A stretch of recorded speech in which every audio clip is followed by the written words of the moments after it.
Gente, vamos lá. Então, eu queria dar continuidade à nossa mesa sobre mulheres negras na filosofia. Passando a palavra para a Léa, que é professora lá na Universidade Federal de Lavras e que vai fazer uma fala sobre a mãe preta e o nome do pai, na Questões com Lélia Gonzalez. Eu ia falar na obra, mas não é na obra, né? É no texto. Enfim. É isso. Obrigada, Lélia. Nossa, ato falho, porque a gente vai falar de psicanálise, afinal. Eu acho curioso como esse ato falho aconteceu muitas vezes durante esse processo. Inclusive como um ato falho de escuta, o que é muito raro. Gente, boa tarde para todo mundo. Eu estou muito honrada de participar desse evento. Tenho muito carinho pelo Vozes. Eu quero agradecer muito a Yara, a Bruna, a Monique, a Laísa e a Nádia pela organização, pelo cuidado, pela acolhida. Eu quero dizer que eu também estou muito contente de falar nesse auditório. E, por fim, mencionar uma coisa que é a seguinte, que é a rede implicada no que eu pretendo falar para vocês hoje, né? A primeira vez que alguém mencionou esse texto da Lélia comigo foi no contexto do último Vozes, aqui na Unicamp, foi a Monique que me indicou a leitura desse texto. Depois, na Ampof, eu, a Anitta e a Monique voltamos a conversar sobre ele, e, por fim, a Yara me pediu para fazer, então, um trabalho em torno dele aqui. Assim, então, eu espero, né, que o que eu trouxe sirva, ao menos, assim, para começar a cumprir essa tarefa, né? Que eu entendo ser uma demanda assim, em torno de como compreender essas referências que a Lélia faz à psicanálise, né? É importante mencionar que há contextos psicanalíticos hoje que tentam traçar uma recuperação da Lélia Gonzalez. Isso é importante mencionar. Inclusive, o que eu conto assim como um privilégio, né? Eu tive acesso a inéditos de colegas, né? Em torno disso, fiz uma troca também com esses autores que escreveram sobre a Lélia. Isso vai aparecer um pouco no meu texto. E eu acho isso uma condição muito especial. Pois bem, então, o que eu proponho como a minha participação aqui hoje é um comentário e uma discussão do ensaio Racismo e Sexismo na Cultura Brasileira, apresentado pela Lélia Gonzalez em 1980, na reunião da Sociedade Brasileira para o Progresso da Ciência, e publicado na revista Ciências Sociais Hoje, em 1984. Eu não vou, no entanto, me dedicar a fazer uma apresentação detalhada desse texto, pois o meu objetivo é explorar um de seus temas, que é o tema da mãe preta, e colocar 3 questões específicas a partir da sua leitura, né? Quais são essas 3 questões específicas que eu, então, vou inserir no final da minha fala, tá? Uma questão entre português e emancipação. Português é o nome que a Lélia confere à língua portuguesa africanizada, tá certo? Outra questão entre inconsciente e história. E, por fim, uma questão entre interseccionalidade e crítica da psicanálise. Então, essas questões são questões que me intrigam, né? E eu gostaria de ouvir, assim, se vocês, no trabalho que eu sei que vocês fazem com os textos da Lélia Gonzalez, se vocês têm elaborado alguma coisa nas direções que eu vou esboçar aqui. Esse é o meu propósito, né? Bom, apesar de eu não adotar, né, a intenção de reconstruir exatamente o argumento da autora, para alcançar os objetivos que eu estou propondo, eu vou precisar retomar alguns dos seus pontos de referência. Cabe lembrar, é claro, de saída, a tese geral do texto, que é a seguinte: o racismo é o sintoma da neurose cultural brasileira. Nessa tese, eu penso, né, pelo menos, estão sendo assumidas duas ideias que são eminentemente freudianas. A primeira é a de que a psicologia individual é também psicologia social. E a segunda é a de que culturas podem ser neuróticas, não apenas pessoas. Certo? Sobre a primeira ideia, eu quero ler com vocês o primeiro trecho que está projetado, que esse trecho ele consta no primeiro parágrafo de uma obra do Freud, de 1921, que se chama Psicologia das Massas e Análise do Eu. Ali, ele escreve: a oposição entre psicologia individual e psicologia social ou das massas, que à primeira vista pode parecer muito significativa, perde boa parte de sua agudeza se a examinamos mais detidamente. Na vida psíquica do ser individual, continuou Freud, o outro é, via de regra, considerado enquanto modelo, objeto, auxiliador e adversário. E, portanto, a psicologia individual é também, desde o início, psicologia social, num sentido ampliado, mas inteiramente justificado. Bom, sobre a segunda ideia, aquela de que culturas podem ser neuróticas, que é uma ideia que eu acho assim que da qual, né, a Lélia Gonzalez parte,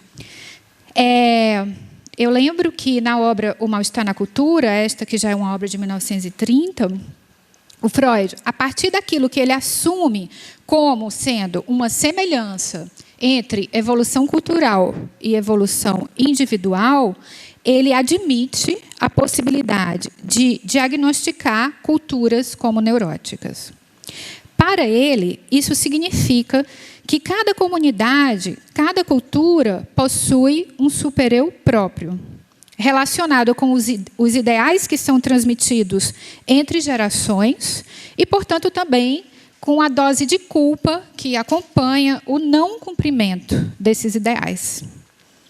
Não se trata apenas para Freud de admitir que o supereu individual é também, em muitos sentidos, um supereu cultural. Mas, além disso, de atentar para o fato de que é mais fácil enxergar quais exigências superegóicas são mobilizadas em determinados contextos se elas são pensadas culturalmente em vez de individualmente. Vejamos o que Freud diz. No indivíduo, ele escreve esse trecho aí. Apenas as agressões do supereu, no caso de tensão, fazem-se audíveis como recriminações, enquanto as exigências mesmas, com frequência, ficam inconscientes no segundo plano. Se as trazemos para o conhecimento consciente, revela-se que coincidem com os preceitos do supereu cultural prevalecente. Nesse ponto, os dois processos, vejam bem, o da evolução cultural da massa e o do indivíduo, estão colados um no outro, por assim dizer. Daí que não são poucas manifestações e características do supereu, daí que não poucas manifestações e características do supereu podem ser mais facilmente notadas em seu comportamento na comunidade cultural do que no indivíduo. Bom, se toda cultura exige renúncia pulsional, como Freud elabora no Mal-Estar, né? E se tal renúncia se aglutina nas exigências superegóicas, disso se segue que toda cultura é neurótica. Assim como, afinal, no pensamento freudiano, todo indivíduo o é. Isso na melhor das hipóteses. Ficando, então, as possibilidades de variação, nesse caso, no caso da cultura, restritas aos graus de adoecimento produzidos e à especificidade dos sintomas que prevalecem. Então está clara essa ideia no Freud, né, de que ele levanta essa hipótese aí de que culturas podem ser neuróticas. Apesar de Freud elaborar esse argumento, ele faz algumas ressalvas importantes em torno desse argumento. Essas ressalvas são 3, eu vou mencionar para vocês quais são. A primeira é que Freud diz assim, que o raciocínio que nos permite admitir essa possibilidade é apenas um raciocínio por analogia entre o indivíduo e a cultura. Então, eu não estou fazendo exatamente análise da cultura para situar a possibilidade dela ser neurótica. Eu estou fazendo uma analogia. E Freud está lúcido com relação a esse problema, né? Está advertido dele. A segunda ressalva, ele diz assim, que é perigoso afastar os conceitos dos contextos em que eles foram gestados. E esse contexto é o da clínica individual. A terceira ressalva é muito interessante, é assim, ó. Se o adoecimento neurótico se distingue por referência a um padrão adotado de normalidade psíquica, onde esse critério poderia ser encontrado, né? No caso de se caracterizar uma cultura como neurótica. Isso o Freud também levanta. Quer dizer, com o que essa cultura seria comparada para eu dizer que ela é neurótica enquanto outra não? No entanto, a despeito dessas ressalvas, é verdade que, para Freud, a neurose não pode ser senão um processo cultural em virtude de implicar o tema da moralidade e, com ele, o da renúncia pulsional. Então, assim, é por um mesmo processo, certo? Que é o mito do assassinato do pai da horda primitiva, isso no pensamento do Freud, é por um mesmo processo que nascem cultura e neurose. O Lacan ele vai fornecer para essa ideia um nome específico, que é laço social, né? Que para ele, para o Lacan, eu estou mencionando isso porque algumas referências ao Lacan vão ser importantes para nós, para a gente ler o texto da Lélia Gonzalez, né? Para o Lacan, esse laço social é constituído em estruturas de discurso. Ele vai discernir algumas estruturas de discurso, que são o discurso da histérica, o do psicanalista, o do mestre e o discurso universitário. Mas eu não vou explorar isso aqui, não. Nem me preparei para isso. É só para a gente ter uma noção de que o laço social está sendo pensado como linguagem e para a gente ficar atento para o modo como isso vai aparecer nas palavras da Lélia. A Lélia Gonzalez deixa claro que é a partir, nesse texto, pelo menos, né? Que é a partir da psicanálise que ela está tecendo a argumentação dela. Ela diz assim, não está projetado, não, é só uma frasezinha. Acho que não, né? Ela diz assim, nosso suporte epistemológico se dá a partir de Freud e Lacan, ou seja, da psicanálise. Era só isso, a citação. Então, quando a autora diz que o racismo é o sintoma da neurose cultural brasileira, ela está empregando o termo sintoma em um sentido propriamente psicanalítico, né? E o que significa para a psicanálise uma coisa ser um sintoma? Grosso modo, devido a um processo de defesa que implica uma existência dividida e um conflito, algo que busca se exprimir em virtude de sua intensidade encontra-se impedido de fazê-lo. Por ser o lugar, o locus de convergência dessas duas forças, quer dizer, uma força que busca exprimir o desejo e outra força que impede essa expressão, o sintoma necessariamente revela ocultando, oculta revelando. Essa lógica, vejam bem, que não é uma lógica de esconder, mas de dissimular, o que, a meu ver, é diferente, é a que fornece as condições de possibilidade da interpretação. Pois, se um sintoma, como qualquer outra formação do inconsciente, né, atos falhos, xistes, sonhos, se um sintoma pode ser interpretado, é porque a verdade se expressa com o seu disfarce. Para Freud, tal lógica ultrapassa o âmbito do sintoma, alcançando, por exemplo, o uso linguístico que fazemos da negação. Usar o não corresponde a um caminho possível para o reconhecimento do recalcado, pensa Freud. O que significa que o recalcado é assumido nesse uso sob a condição de ser repudiado. Então, olha só, a Lélia Gonzalez, em um outro texto chamado A Categoria Político-Cultural da Americanidade, ela fornece a definição que está lá num vocabulário que é uma ferramenta de trabalho de todo mundo que mexe com psicanálise, né, que é o vocabulário da psicanálise do Laplanche e do Pontalis. Nesse texto, a Lélia Gonzalez ela fornece a definição dessa obra, desse vocabulário, para a Verneinung freudiana. Verneinung é a negação, né? E aí ela cita, então, esses dois autores e menciona que a negação é o quê? É o processo pelo qual o indivíduo, embora formulando um de seus desejos, pensamentos ou sentimentos, até aí recalcado, continua a defender-se dele, negando que aquilo lhe pertence. Então, essa é uma citação do Laplanche do Pontalis que a Lélia faz. Para Lélia Gonzalez, o racismo como sintoma na cultura brasileira articula-se com o sexismo, produzindo violência especialmente sobre a mulher negra. A autora explica que aquilo que a conduz à psicanálise, no que diz respeito a essa questão, é o fato de ela perceber um certo limite nas abordagens sociológicas e econômicas que são fornecidas para o tema. É isso que a mobiliza a fazer essa elaboração. Então, as abordagens sociológicas e econômicas produzem um resto. Do que se trata nesse resto, né? Então, para que o racismo seja tomado em seu funcionamento de sintoma, é preciso, evidentemente, remetê-lo ao conceito de inconsciente. Aí a Lélia escreve assim, eu também não coloquei ali, gente. Ela diz assim: os textos só nos falavam da mulher negra numa perspectiva socioeconômica que elucidava uma série de problemas propostos pelas relações sociais.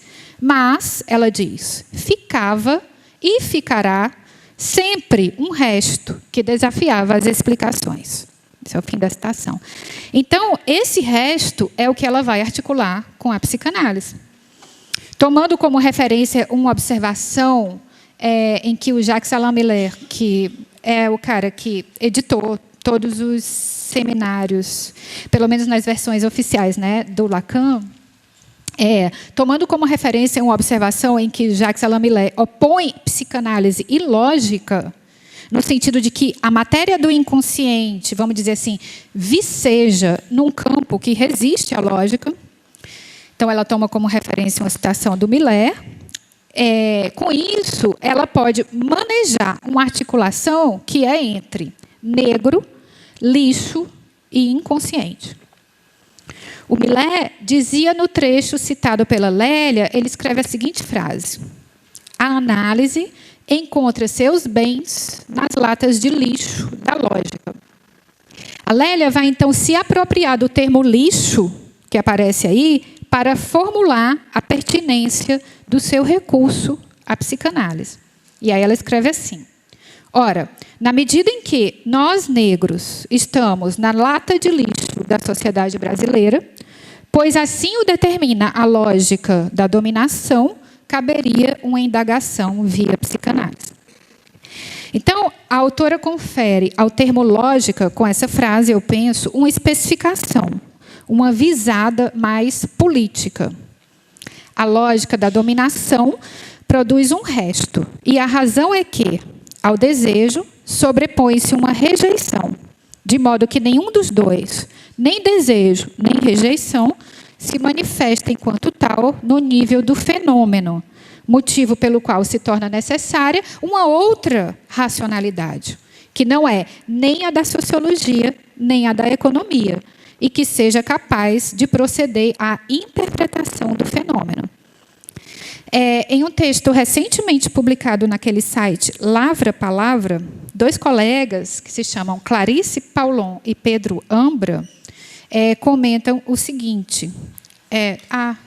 Desculpa, gente, não está tudo que eu estou nesse arquivo que está sendo projetado, não tem tudo que eu estou citando. É porque eu preparei isso esses dias e eu estou sem acesso ao editor de texto. Mas o que não tiver projetado, dá para vocês acompanharem com a minha leitura. Então, esses dois autores, a Clarice e o Pedro, eles dizem assim, eles se referem a Lélia, né? Dizem que a Lélia Gonzalez compreende que a discussão sobre dominação deve não só articular raça e gênero, mas igualmente compreender os paradoxos que a dimensão do desejo aporta às já conhecidas cartografias do sofrimento. Esse é um dos centros da argumentação de Gonzalez. Qual? O seguinte: O racismo no Brasil é uma sorte de formação reativa ao desejo recalcado e não uma realidade idêntica a si mesma e intransponível. Fim da citação. Lélia Gonzalez assume que é com a psicanálise que se abre a possibilidade de pensar que isso fala. Isso aqui já é o nome da instância inconsciente do Freud na segunda tópica, né? E que, além disso, o lixo fala. Para a psicanálise, quando um sujeito pensa no sentido convencional, assim, dessa palavra pensamento, né? No sentido, então, que envolve o uso ordinário da linguagem, essa pessoa, quando pensa, ela o faz em um movimento que implica esconder de si mesma outra coisa. E isso pode ser indicado como o cerne do conceito de inconsciente. Pois, se uma defesa se instaura nas próprias condições de possibilidade do pensamento, a consequência inescapável é a de um novo tipo de cisão entre ser e aparecer. Aquilo que aparece, aquilo que é percebido por uma consciência, já responderá a uma dinâmica pulsional de dissimulação. O conteúdo representacional do inconsciente insiste em se expressar, mas encontrará a resistência da consciência. Deverá, então, aceitar esse conteúdo, né? Ele vai ter, então, que aceitar o que o Freud chama de formação de compromisso, né? O fenômeno, ele expressará simultaneamente o desejo e a sua rejeição. É isso que está na base de uma expressão que a Lélia Gonzalez usa, e que é assim, afirmar esquecidamente. E também é isso que está na base do motivo pelo qual Lacan afirma que a verdade tem estrutura de ficção, que é uma coisa que ela menciona lá também, né? Quer dizer, a verdade só se manifesta no seu ocultamento. Essa é ainda a razão pela qual a autora opõe, seguindo Freud e Lacan, consciência e saber, de um lado, a memória, não saber e conhecimento, de outro lado. Agora, eu leio aquele trecho. Como consciência, a gente entende o lugar do desconhecimento, isso é a Lélia falando, do encobrimento, da alienação, do esquecimento e até do saber. É porque aí o discurso ideológico se faz presente. Já a memória, a gente considera como o não saber que conhece. Esse lugar de inscrições que restituem uma história que não foi escrita. O lugar da emergência da verdade, dessa verdade que se estrutura como ficção. Então, um outro desdobramento desse mesmo ponto é a ideia de que a raça negra é objeto a ser lido rigorosamente como objeto pequeno a, que é uma expressão do Lacan. Quer dizer, a raça negra ocupa esse lugar central de constituição do desejo como seu resto. É isso que significa essa referência. Lacan pensa o objeto A como causa do desejo, causa que opera de um modo específico, ocupando o lugar de algo que não pode ser reconhecido. Então, o Lacan diz assim, no Seminário 10, a angústia. O funcionamento do desejo, isto é, da fantasia, da vacilação que une estreitamente o sujeito ao A, daquilo pelo qual o sujeito se descobre suspenso, identificado com esse resto A, está sempre elidido, oculto, subjacente a qualquer relação do sujeito com tal ou qual objeto. Isso que está sempre elidido é a fantasia, o modo de relação com esse objeto perdido. Gonzalez assume, também de uma maneira lacaniana, que esse processo é um processo de linguagem. A língua portuguesa no Brasil, que, como ela lembra, carrega forte presença do tronco linguístico banto, destaca o lugar ocupado pela mulata nas ambiguidades e inversões com o lugar da doméstica. Ela escreve nesse sentido. Não está aí. Quando se diz que o português, a língua portuguesa, né, inventou a mulata, isso nos remete exatamente ao fato de ele ter instituído a raça negra como objeto A. A mulata é crioula, ou seja, negra nascida no Brasil, não importando as construções baseadas nos diferentes tons de pele. Fim da citação. Assim, Quando a Lélia Gonzalez escreve o seguinte, assim, olha só, o lugar em que nos situamos determinará nossa interpretação sobre o duplo fenômeno do racismo e do sexismo, esse lugar, eu diria, é o do ponto de vista psicanalítico. Como a autora explicita com os termos neurose e sintomática na frase imediatamente seguinte a essa que eu acabo de citar. Ela diz assim: para nós, o racismo se constitui como a sintomática que caracteriza a neurose cultural brasileira. Por isso, eu penso que é importante notar que o argumento de Lélia Gonzalez em Racismo e Sexismo passa o tempo todo pelas tensões e deslocamentos entre o desejo e a rejeição do desejo. Isso atravessa também o fato dela subscrever, juntamente com a intelectualidade negra da época, eu remeto isso ao texto A Perspectiva Interseccional de Lélia Gonzalez, de Flávia Rios e Alex Hatz. Isso também está relacionado ao fato dela subscrever a crítica às ideias de democracia racial, aculturação e miscigenação. O mito da democracia racial é, para Lélia, uma forma de vestir ou de encobrir, vamos dizer assim, que é uma referência que ela usa também, o corpo preto do rei. Para entendermos melhor esse ponto, nós podemos recorrer um pouco a esse outro texto de Gonzalez que eu mencionei de passagem, que é a categoria político-cultural da americanidade. Categoria esta, a americanidade, que é convocada na direção de promover a construção de uma identidade étnica transnacional e que, segundo a expressão daqueles dois autores, Flávia Rios e Alex Hatz, é capaz de, eu cito, abarcar a diáspora negra nas Américas. Como diz nesse mesmo texto a Lélia Gonzalez, eu acho que é importante lembrar isso, essa ideia é a ideia de uma psicanalista chamada Beth Milan, desenvolvida por um outro psicanalista que ficou conhecido como M.D. Magnum, em torno de uma expressão proposta pelo M.D. Magnum, que era assim, a méfrica ladina. Né?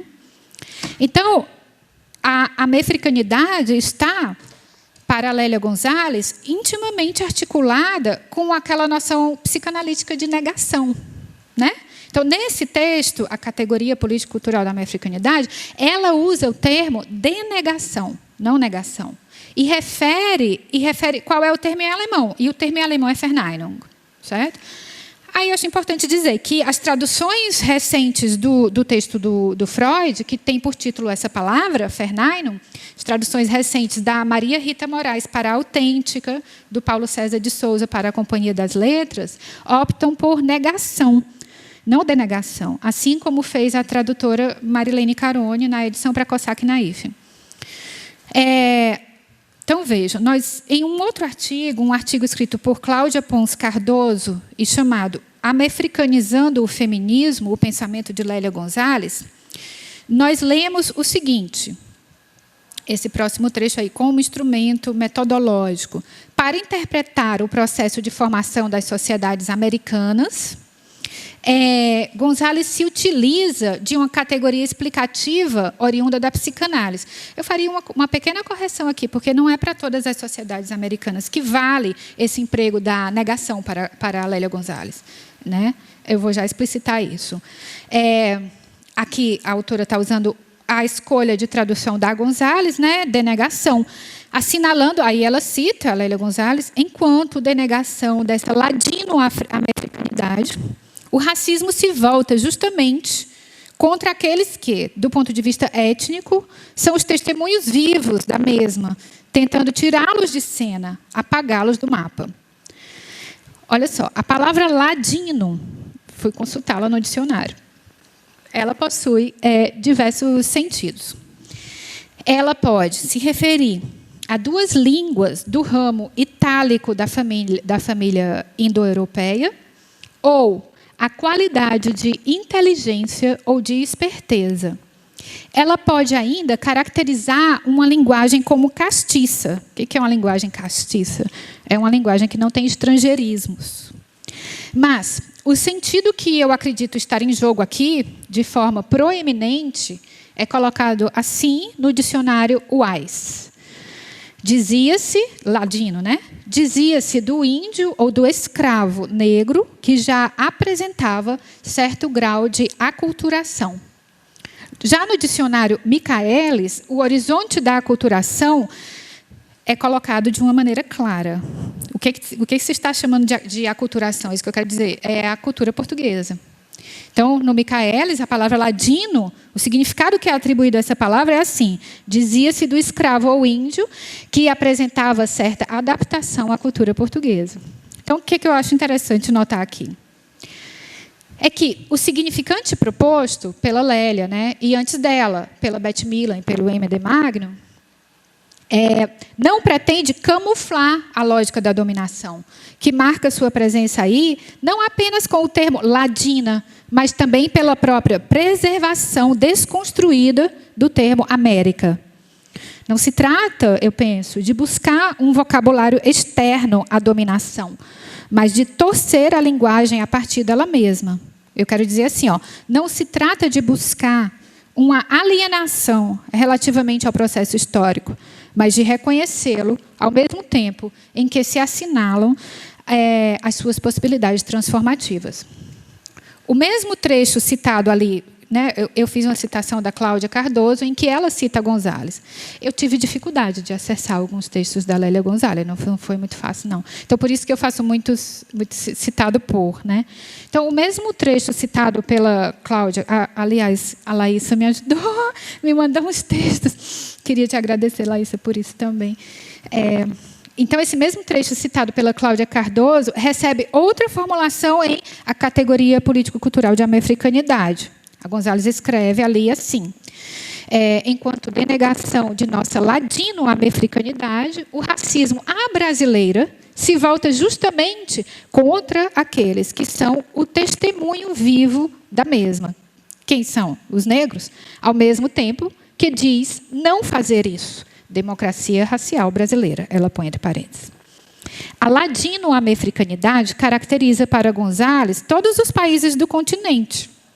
Todos, ela faz questão de marcar isso. No entanto, ela usa a oposição entre racismo aberto e racismo disfarçado, ou por denegação, para situar uma diferença que ela considera crucial entre o modo como a questão se estruturou nos Estados Unidos e nos países colonizados a partir da Península Ibérica. A articulação dessa diferença converge para a defesa de que o racismo por denegação corresponde, ela diz assim, expressão dela, a uma forma mais eficaz de alienação, uma vez que, argumenta a autora, o racismo aberto e a segregação favoreceriam a resistência cultural ao fortalecerem a identidade racial. Apesar dessa diferença, a categoria americanidade permitiria indicar a forte presença de elementos africanos e ameríndios na América Latina. E isso, para Gonzalez, significa, antes de mais nada, que aqui, ela fala assim, as formações do inconsciente não são exclusivamente europeias e brancas. Assim, a aposta de que o reconhecimento do compartilhamento da presença africana permitiria acenar para uma unidade histórico-geográfica, para uma identidade étnica que não se subordinasse, no sentido das leituras políticas que podem ser feitas, nem ao paradigma cultural europeu, nem ao estadunidense, que se articula, ela pensa, com uma tendência imperialista, visível, a seu ver, né, no uso dos termos Afro-American e African-American. Quer dizer, numa referência à autoafirmação como América, em detrimento da amplitude do continente. Em contrapartida, Lélia Gonzalez reivindica para o termo americanidade uma caracterização democrática. Ela escreve assim, eu leio o próximo, Monique, por favor.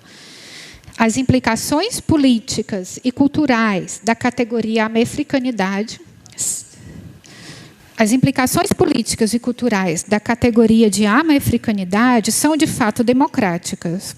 Exatamente porque o próprio termo nos permite ultrapassar as limitações de caráter territorial, linguístico e ideológico, abrindo novas perspectivas para um entendimento mais profundo dessa parte do mundo onde ela se manifesta, a América e como um todo, sul, central, norte e insular.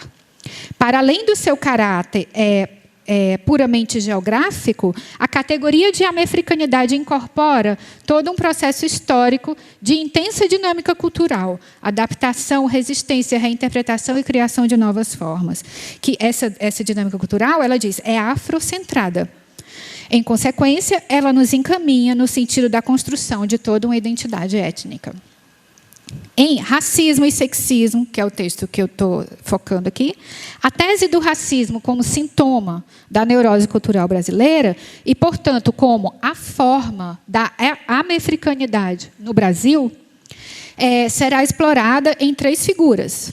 Além da mulata e da doméstica, Lélia Gonzalez confere destaque à figura da mãe preta, em virtude de sustentar que é ela, eu cito, é ela quem vai dar uma rasteira na raça dominante. Isso ela escreve. Notadamente, por quê? Porque a mãe preta transmite o português. Né? Trata-se, como eu já mencionei, do português africanizado.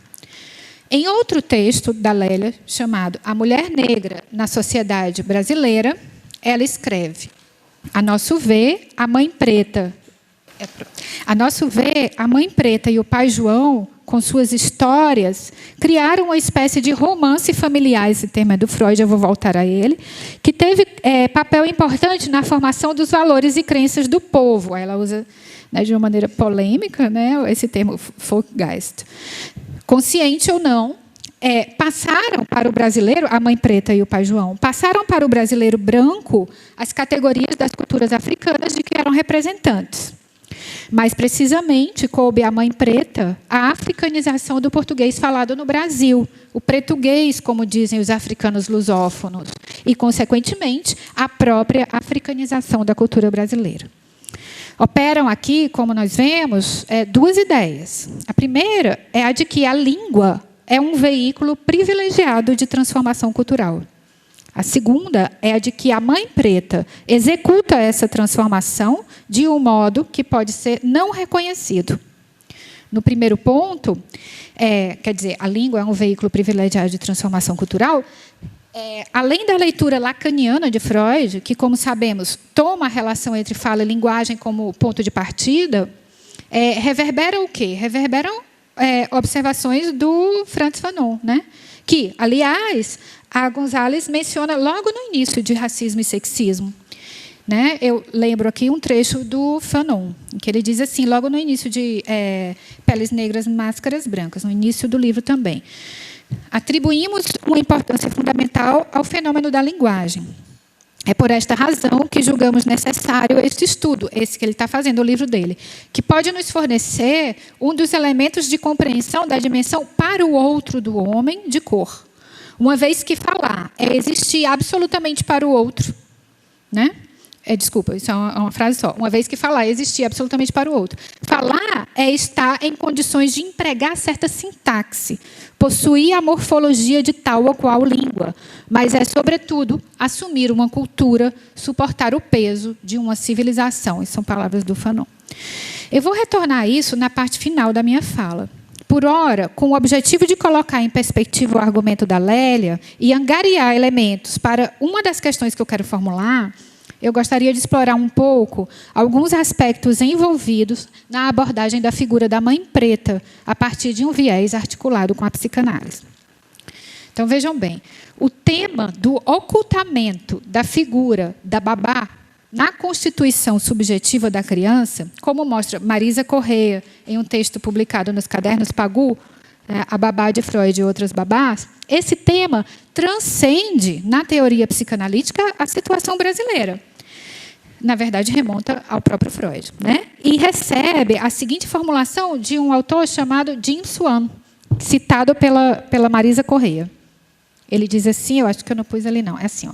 O que precisa ser explicado é como a teoria do complexo de Édipo dá conta dos impulsos culpados em relação à mãe, mas ignora o despertar erótico do menino pelas mãos de sua babá, particularmente levando-se em conta que sua babá, que a babá do Freud, obtém dele uma atenção muito maior do que a sua própria mãe. Nas suas cartas, né? nos seus próprios relatos de sonho, sobretudo aí. Para Swan, segundo Correia, esse autor citado por Correia, Freud teve, de fato, 2 mães. Aí vocês vão ver onde eu quero chegar. É intrigante, então, o fato de que a babá, tão presente na autoanálise de Freud, simplesmente desapareça na teorização do Édipo. Aqui eu quero, então, mencionar uma autora que se chama Anne McClintock, que escreveu esse livro incrível. Assim, o título do livro é Couro Imperial, Raça, Gênero e Sexualidade no Embate Colonial. Essa autora, Anne McClintock, ela explora essa questão que comparece no livro nos seguintes termos. Eu leio. Entre a memória de Freud e sua teoria, acontece uma conversão. Ao registrar suas memórias de infância, Freud atribui à babá um papel poderoso como agente sexual. Mas quando elabora sua teoria do Édipo alguns dias depois, ele não só bane de cena a primeira originadora é uma expressão que o próprio Freud usa em uma de suas cartas a Fliss, mas substitui sua memória da impotência sexual, quer dizer, o que ele percebe como sendo a sua falta de capacidade sexual com a babá, pela teoria da agressão sexual, quer dizer, o que ele interpreta como sendo excesso de capacidade sexual com a mãe. McClintock defende que o apagamento da figura da babá vitoriana, que ocupava, né, ela diz assim, o limiar entre o público e o privado, esse apagamento pode ser visto como um ponto de convergência de relações recônditas entre psicanálise e história social, sendo capaz de revelar o quanto o desdobramento da mulher sob o critério da sexualidade, quer dizer, o desdobramento da mulher entre putas e madonas, tem raízes na estrutura de classes do lar, diz McClintock. A autora mostra como, para o próprio Freud, entre os seus sonhos e as suas construções teóricas, a ambiguidade mãe-babá era insolúvel, respondendo à divisão doméstica entre a mãe de classe média e a mãe assalariada. Então, reconhecer o poder da babá como agente social, e não mais apenas como substituta da mãe no romance familiar, teria exigido, pensa McClintock, teria exigido de Freud uma elaboração distinta do complexo de Édipo, que alcançaria uma outra disposição dos elementos masculino e feminino. A essa altura, ela diz assim... O próximo, Monique. Já foi. Esse aí. Não, esse eu não... esse que eu vou citar agora não está aí, não. Ela diz assim, ó, na teoria do Édipo, a duplicação impublicável da figura da mãe pela classe é ocultada pela divisão e atribuição em separado ao pai e à mãe de ambos os papéis. Quais os papéis? O poder da punição social e o poder de evocar o desejo sexual. Né? Então, se divide entre pai e mãe um negócio que o Freud observava, na verdade, na babá. As duas coisas estavam alojadas na babá. Então, o duplo vínculo, eu estou citando ainda McClintock, o duplo vínculo histórico da classe é assim dividido e deslocado para o pai e para a mãe como função universal de gênero. Fim da citação. A questão reverberaria significativamente na articulação da autoridade paterna, pois admitir o papel desempenhado pela babá permitiria situar a relação da criança com a sexualidade em um contexto de variabilidade histórica e econômica, o que, por si só, descortinaria o caráter construído do poder do pai e impediria que o Édipo burguês fosse alçado, como foi, por Freud, à condição de algo herdado. Assim, diz McClintock, através da teoria do Édipo, a multiplicidade das economias familiares é reduzida a uma economia única, naturalizada e privatizada como a unidade universal da família monogâmica do homem. Um esquema hereditário. Essa variabilidade é reduzida a um esquema hereditário. Essa expressão é do Freud, que ele usa no caso do Homem dos Lobos. Um esquema hereditário que transcende a história e a cultura. Então, essa questão que é articulada por Lélia Gonzalez em torno da mãe preta já estava presente como ausência no pensamento de Freud, com uma série de implicações interseccionais, isto é, em torno de classe, gênero, sexualidade e raça. É curioso perceber essa repetição, esse retorno do recalcado, que no Brasil se cristaliza em torno de mulheres negras. Então, aqui eu faço referência a um texto de um colega que ainda é inédito, um texto belíssimo. Assim que for publicado, eu recomendo muito a leitura. O texto se chama Édipo Negro, de um colega chamado Rafael Alves Lima. Vai sair na revista Acta Psicossomática. Ele põe a seguinte versão para o problema. Como pode, é esse mesmo, Monique, como pode o campo psicanalítico no Brasil desenvolver um discurso tão abundante e rigoroso sobre a maternidade, pautado nas teorizações anglo-saxônicas da psicanálise, né, a despeito da percepção de que o exercício real e concreto da maternidade é objetivamente desempenhado por babás, geralmente negras, nos lares das classes médias e altas, ou entre famílias de camadas sociais minimamente distintas. Ora, como mostra McClintock, esse espanto, né, que aparece aqui nas palavras do Rafael Lima, esse espanto deve ser retroagido para o próprio Freud. E o problema exige alguma reelaboração do próprio conceito de complexo de Édipo. O que não significa, é claro, que as especificidades brasileiras, notadamente nas formas que assumem para os vínculos entre raça, classe e gênero, não tenham que ser investigadas. Então, é nesse sentido que eu me refiro agora ao artigo Édipo Brasileiro, publicado em 2006, da Rita Segato. A Rita Segato, preocupada com o não reconhecimento no campo da antropologia da duplicação da maternidade no Brasil entre mãe e babá, e movimentando-se no contexto de concepções lacanianas, ela salienta o vínculo entre racismo e misoginia, em um sentido que necessariamente se contrapõe à ideia de democracia racial. A Rita Segato escreve, referindo-se aqui aos laços de leite em comparação aos laços de sangue.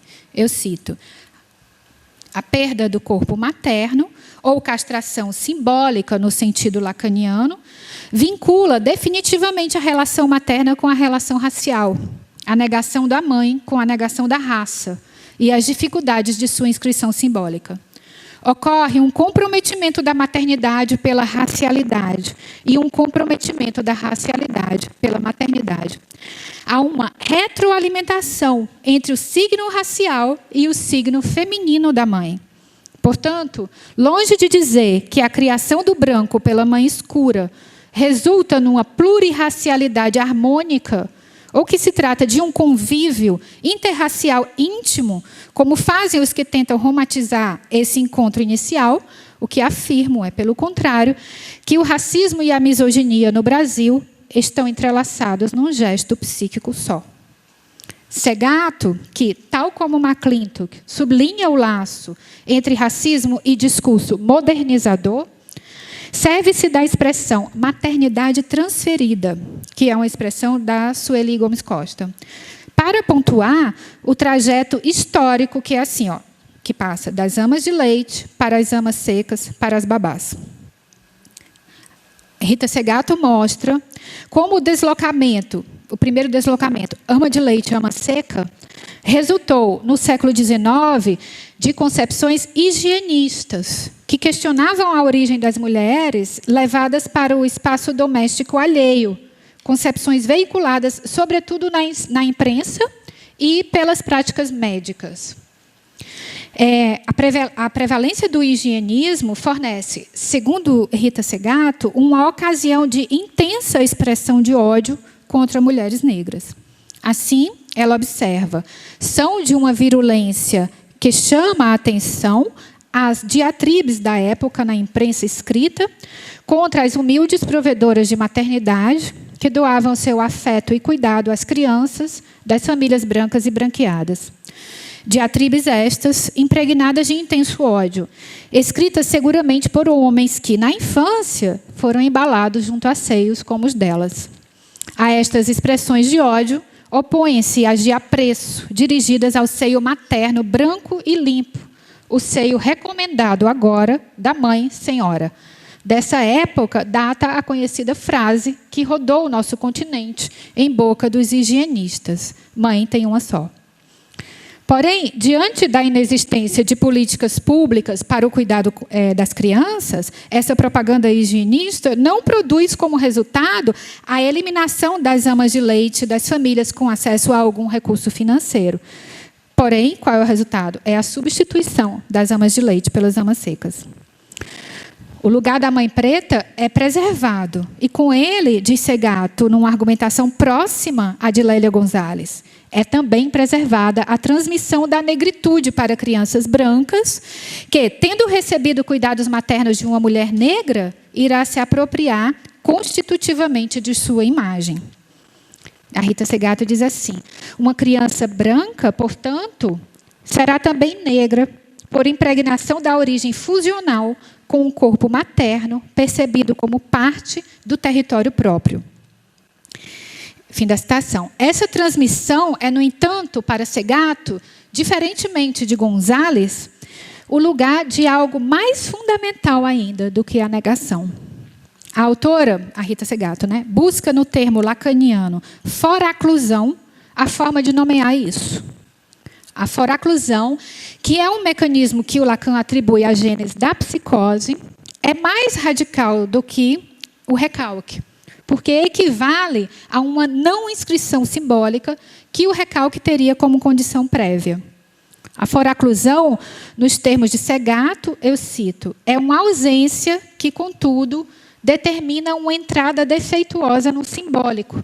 Ou, dito em outras palavras, a lealdade a um simbólico inadequado que virá certamente à falência com a irrupção do real, quer dizer, de tudo aquilo que não é capaz de conter e organizar.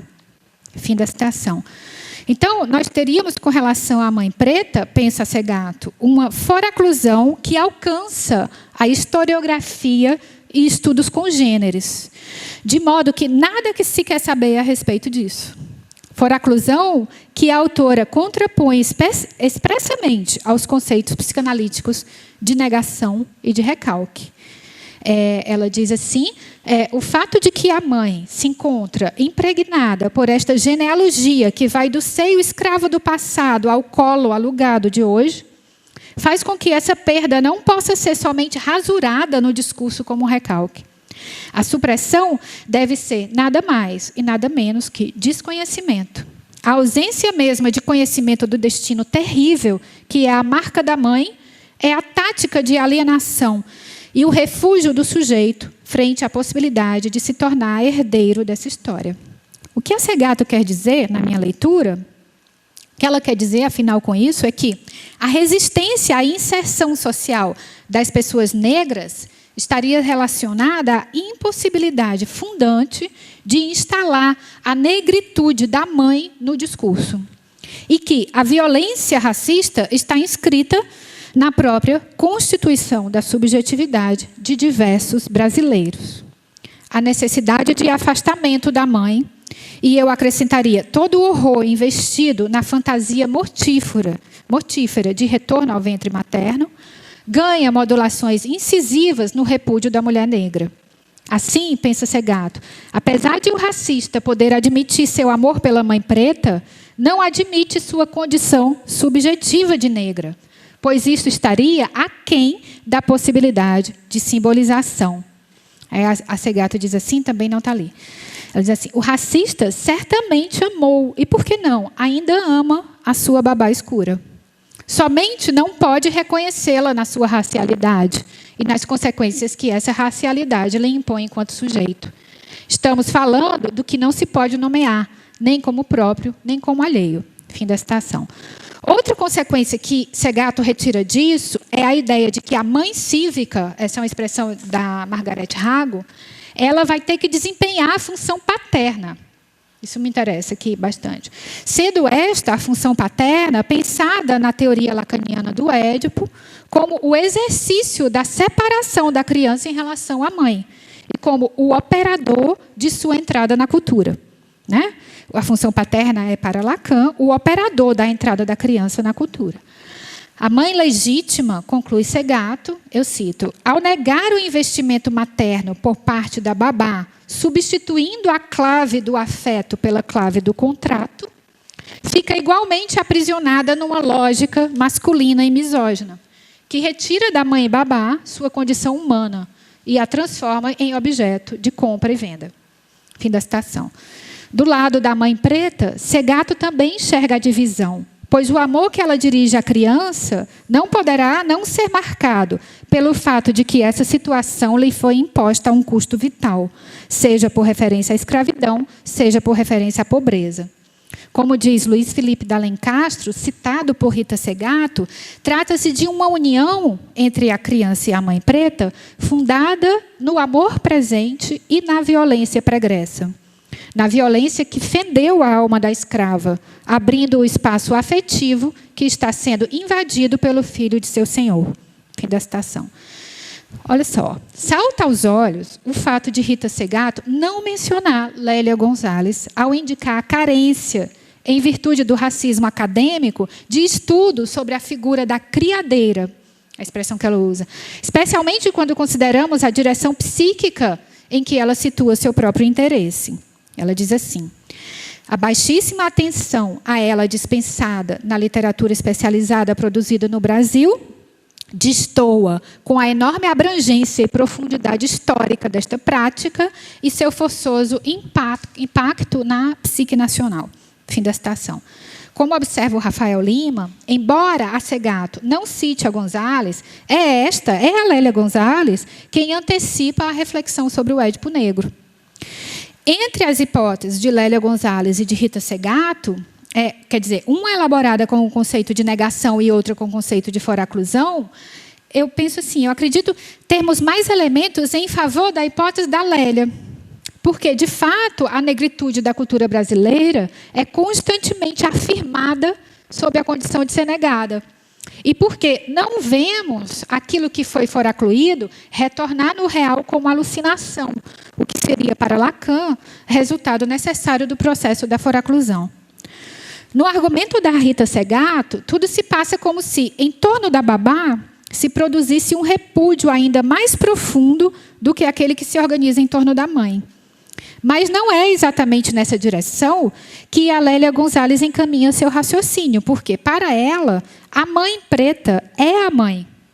Enquanto que, para Rita Segato e também para Marisa Correa, a mãe se desdobra em uma mãe cívica e uma mãe de criação. Embora ela caracterize, a Rita Segato, caracterize a mãe cívica como mãe outra.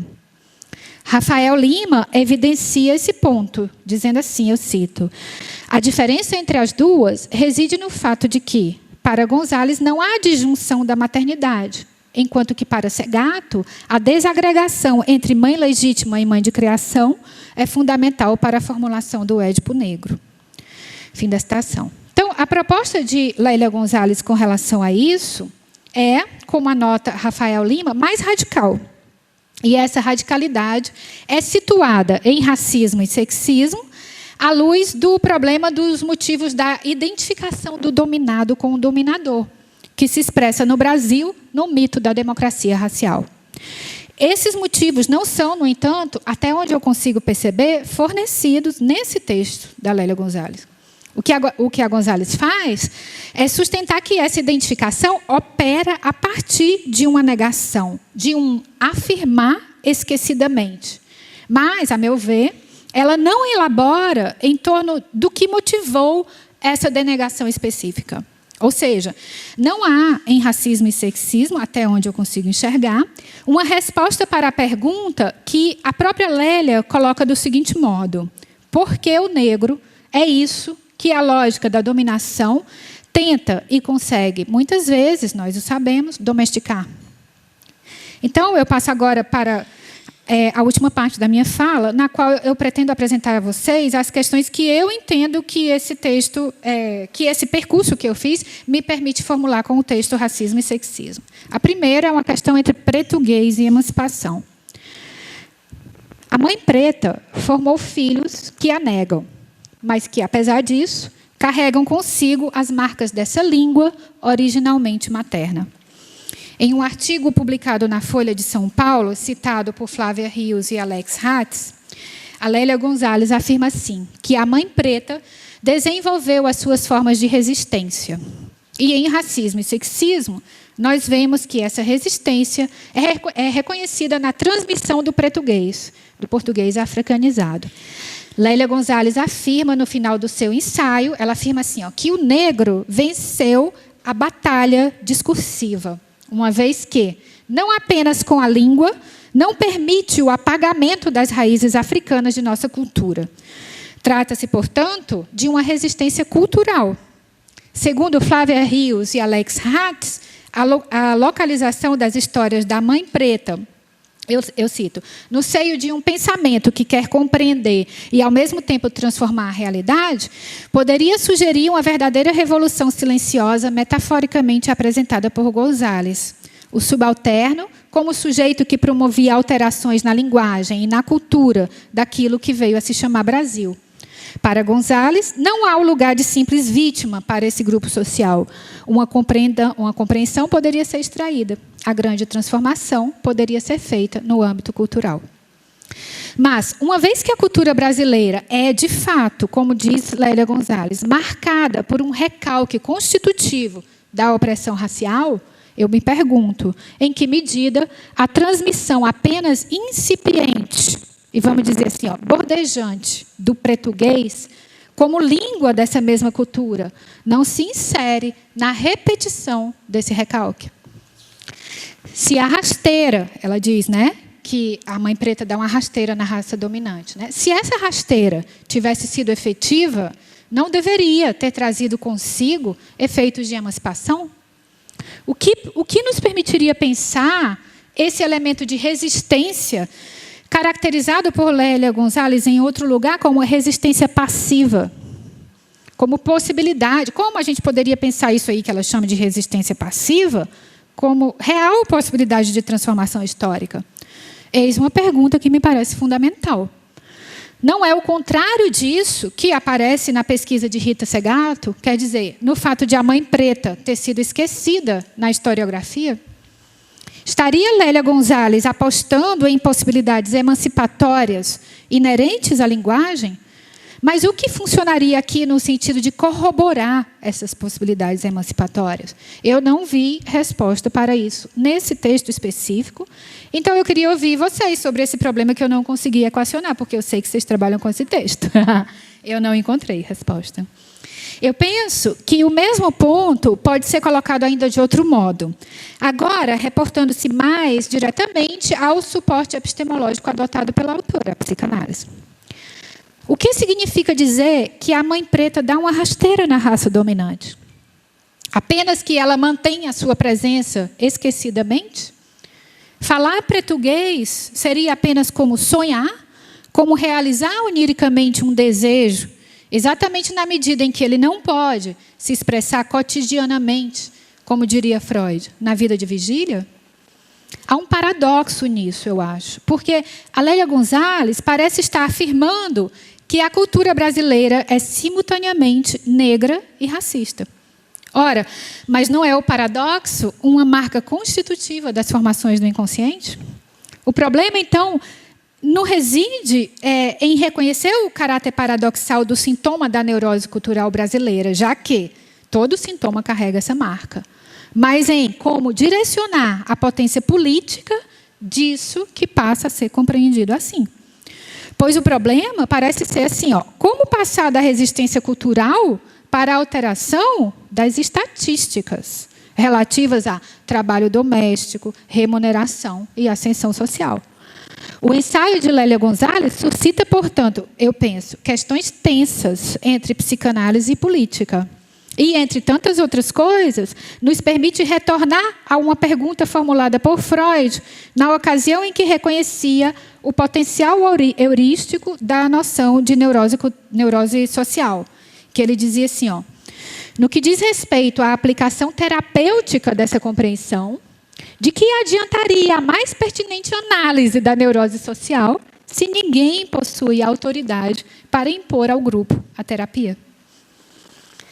O racismo não é uma realidade intransponível, como notavam meus colegas Clarice Paulon e Pedro Ambra, no texto que citei no início desta fala. Mas, em nome dessa afirmação necessária, que ações se tornam possíveis a partir do gesto de percebê-lo como implicado em processos de desejo e fantasia? É claro que se impõe aqui o valor da tarefa crítica. Porém, a crítica, assim como a teoria psicanalítica, é feita com a linguagem de vigília, isto é, com argumentos e justificativas que obedecem a critérios lógicos e públicos, né? Numa elaboração direcionada à categoria de americanidade, e não, nesse momento, ao português, meu colega Pedro Ambra, em um artigo também inédito, que vai se chamar assim, O Lugar e a Fala, a psicanálise contra o racismo em Lélia Gonzalez, ele toca em algo relacionado a esse ponto.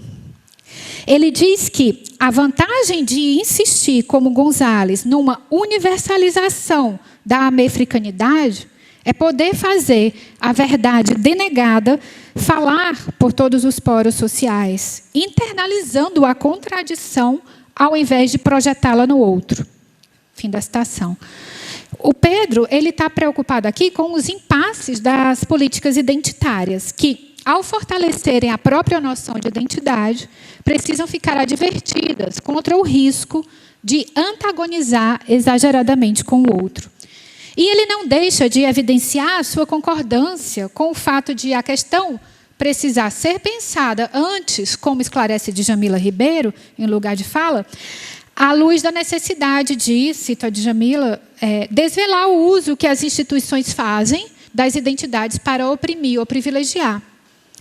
Mas o problema é que internalizar contradições, como diz o Pedro, não parece consistir num gesto suficiente para dar conta da ação política, que precisa levar essas contradições em consideração. Isso reverbera em outro ponto, que também está relacionado ao texto de Pedro Ambra, e que é a concepção de fala. O autor discorda da leitura que Djamila Ribeiro faz de Lélia Gonzalez, na medida em que seu pensamento é inserido, de uma certa maneira, na gênese da noção contemporânea de lugar de fala. O Pedro discorda dessa inserção, nesse movimento. Pois esta noção, a noção contemporânea de lugar de fala, acentuaria a articulação da fala ao eu e à consciência. Enquanto que, em Lélia Gonzalez, a fala é pensada psicanaliticamente como algo marcado por deslizes e emergências inconscientes, que fazem parte da construção constante e retroativa do lugar de enunciação. Cito Pedro. Neste caso, assumir a fala não é sinônimo apenas de tomar a voz ou ocupar lugares de poder que historicamente são ocupados por brancos. Trata-se de uma proposta ainda mais radical. Assumir a fala é assumir nosso modo de falar, assumir nosso português. Assumir que aquilo que se mostra como mais estrangeiro às instâncias psíquicas e sociais dominantes, na verdade, as constitui inexoravelmente. Isso implica não em equilibrar a balança, mas em questionar a própria raiz de seu sistema de medida. Assim, diferentemente do que sustenta Djamila Ribeiro, as impossibilidades teóricas com que Lélia Gonzalez se defronta seriam, aos olhos do Pedro, aquelas que circunscrevem um resto próprio a ser abordado pela psicanálise e não dizem respeito a limitações que seriam inerentes a modelos europeus em função de injunções etnocêntricas ou patriarcais. Cito novamente o Pedro Ambra. Ao contrário do que Ribeiro dá a entender, o impasse não é construído pelos limites que uma teoria europeia impõe à análise de problemas interseccionais que precisariam de um novo standpoint para serem analisados e criticados. Observa-se antes o contrário. São as contradições e inquietudes presentes nas figuras da mulata, da doméstica e da mãe preta, que conduziram aquela mulher negra à psicanálise enquanto suporte epistemológico. Essa leitura, eu penso, parece fazer sentido com relação ao argumento de racismo e sexismo e retira consequências importantes da presença da psicanálise nesse texto. Mas ela encontra limites se extrapolamos esse texto e atentamos para outros ensaios de Lélia Gonzalez. Então, por exemplo, em A Importância da Organização da Mulher Negra no Processo de Transformação Social, fica claro que a autora, de fato, se contrapõe a certos feminismos pelo fato de serem ocidentais e brancos e por não mobilizarem reflexões a respeito da questão racial. Poderíamos dizer que se trata aí de outro tipo de resto, embora não desvinculado daquele resto abordável pela psicanálise, um resto ao qual a Lélia Gonzalez também esteve muito atenta. Em Racismo e Sexismo, no que concerne às concepções de linguagem, língua e fala, elas são diretamente reportadas a observações do Jacques Lamillet. Aqui, precisamos retomar as seguintes palavras de Millet, citadas por Gonzalez. Ele diz assim, ó, não tá na projeção. Dizer mais do que sabe, não saber o que diz, dizer outra coisa que não o que se diz. Falar para não dizer nada. Não são mais, essas coisas, não são mais, no campo freudiano, os defeitos da língua, não são mais os defeitos da língua que justificam a criação das línguas formais. Fim da citação. Para o Pedro Ambra, essas caracterizações constituem a única positividade possível da fala. Mas eu pensaria que, quando Millet, ainda citado por Gonzalez, diz que estas são propriedades inelimináveis e positivas do ato de falar, ele não está dizendo que essas são as únicas propriedades do ato de falar.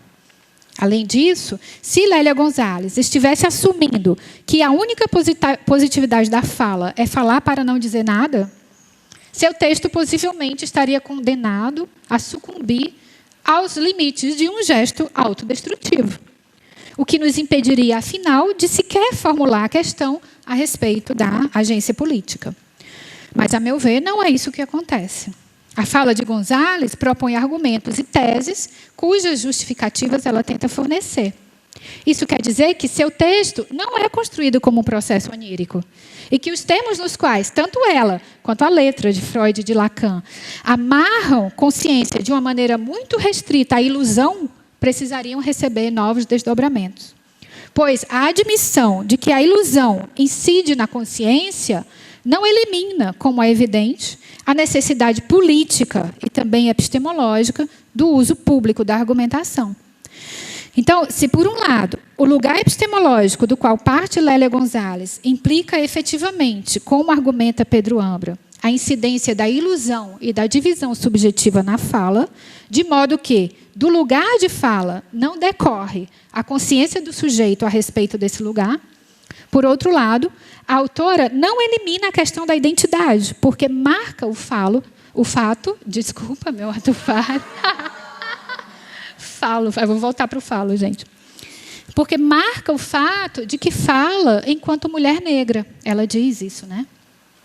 Essa identidade se refere a um processo que, além de ser linguístico, é histórico. Características que não exigem nenhum tipo de referência a essências subjetivas, o que, aliás, seria contraditório, se não com relação a Freud, certamente com relação a Lacan. Eu passo para a minha segunda questão. Se não der tempo de colocar as três, eu paro na segunda, tá? A segunda é entre inconsciente e história. Como vimos, Gonzalez traz essa ideia de que no centro de nossa ladino-americanidade está a denegação do desejo pelo negro. Eu acrescentaria que essa formulação, extremamente perspicaz, parece, no entanto, correr o risco de insinuar, de algum modo, a existência prévia desse desejo, quando, na verdade, precisamos assumir que um processo cultural o constrói enquanto tal e que ele é anterior ao processo cultural, também cultural, né, e psíquico da denegação.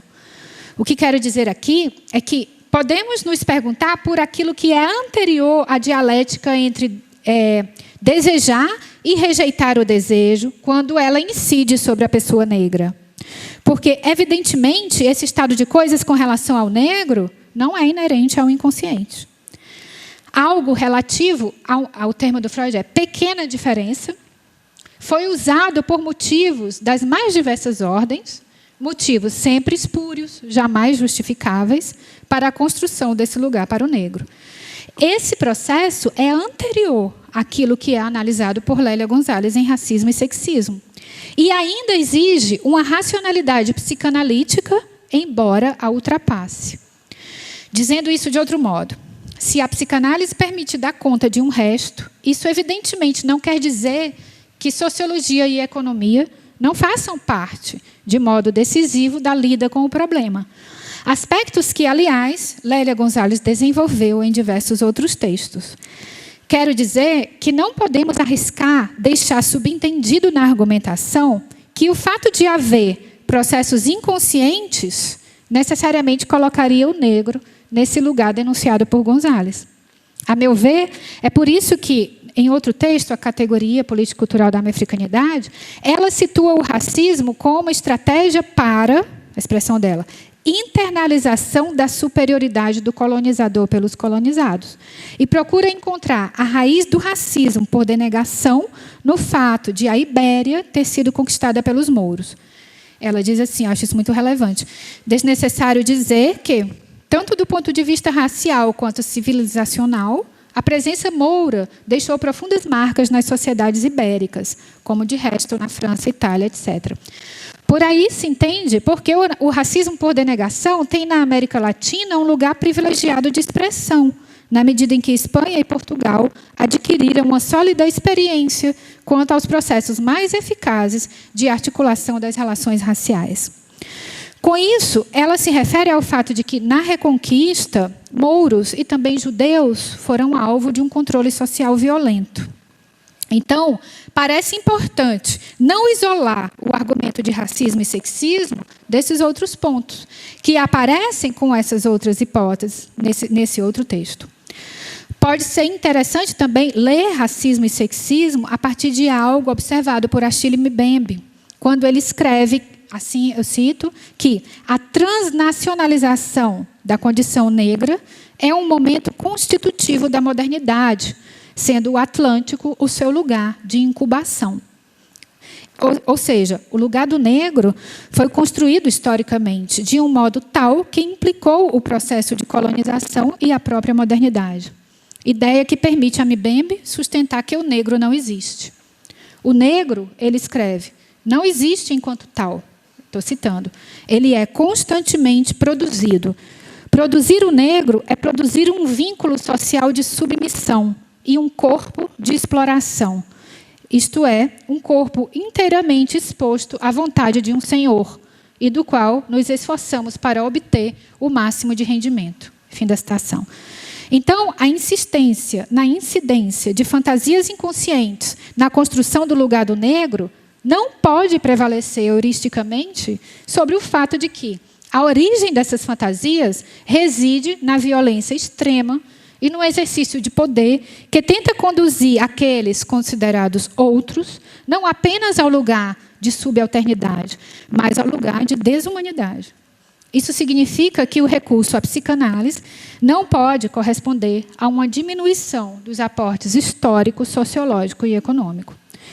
Podemos também abordar o problema a partir de outra perspectiva, pois, quando nos perguntamos o que implica dizer que o racismo possui uma dimensão inconsciente, também podemos nos perguntar o seguinte: será que faz parte da estrutura psíquica humana localizar pessoas ou agrupamentos de pessoas no lugar da abjeção?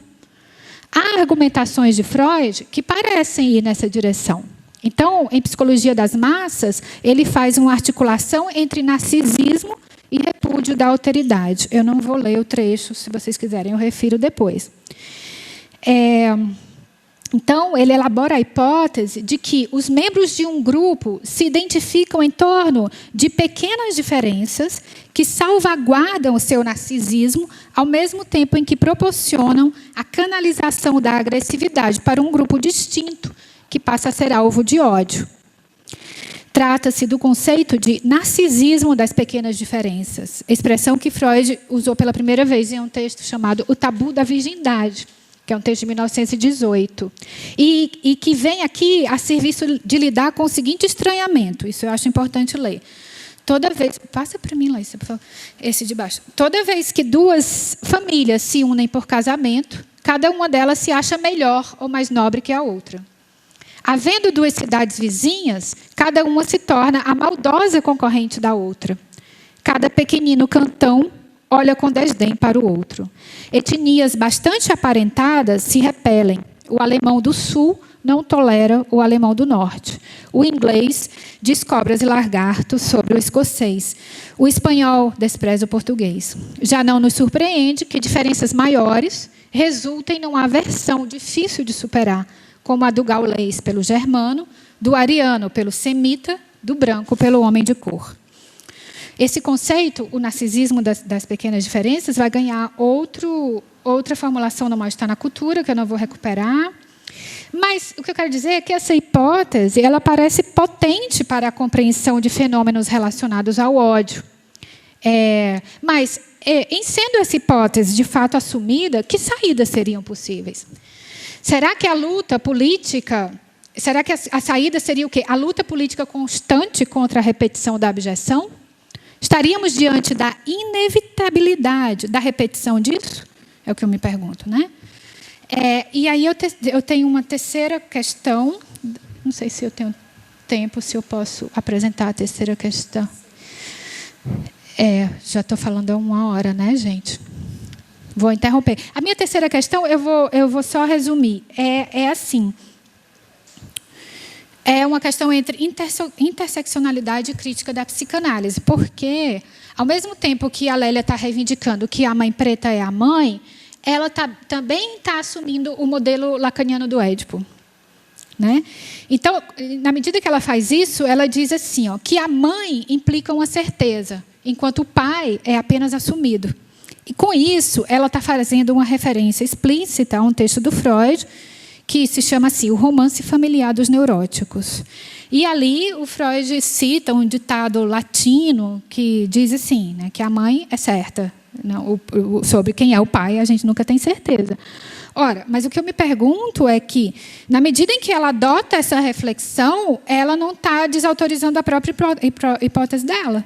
Porque se a mãe preta é a mãe, não há certeza nenhuma envolvida nisso. Qual é essa certeza que ela quer dizer com a referência ao Freud? É a certeza do parto. É a certeza de que aquela mulher pariu aquela criança. Certo? Então, eu acho que tem diversas implicações aí, compromissos da psicanálise com o patriarcado, que eu tento desenvolver em outras reflexões, em outros textos, que a Lélia acaba, de certo modo, reproduzindo ao assumir esse modelo lacaniano do Édipo. Era a terceira questão que eu ia colocar. Então, eu acho que ela não escapa dessa repetição e que, de um lado, ela assume que a mãe é construída porque é a mãe preta que presta os cuidados maternos, mas, de outro lado, ela está dizendo assim, é a mãe que nomeia o pai, como se a mãe não pudesse fazer a entrada da criança na cultura, como se uma mulher não pudesse fazer a entrada da criança na cultura. É isso que eu estou querendo dizer. Para resumir a terceira questão. Gente, então, assim, eu pretendi, né, trazer alguns elementos que pudessem, ao menos, indicar a força do pensamento de Lélia Gonzalez em racismo e sexismo. Mas eu pretendi também acenar para a possibilidade de abrirmos com ele problemas e rumos de debate. Né? 2 coisas que, para mim, são, afinal, a mesma coisa. Né? Muito obrigada pela atenção de vocês. Desculpa ter me estendido.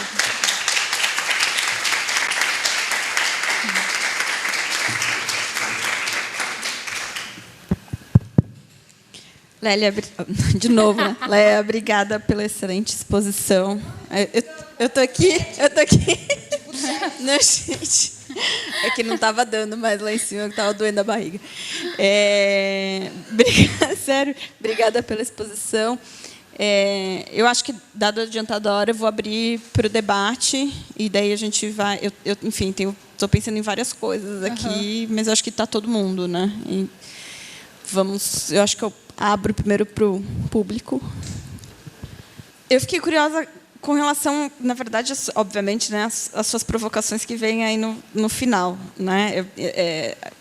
Acho que, em primeiro lugar, o texto da Lélia é extremamente difícil de se compreender exatamente por causa dessa bagagem psicanalítica, e eu acho que sua fala foi excelente no sentido de trazer trazer vários dos elementos aos quais ela se refere e localizá-la num debate,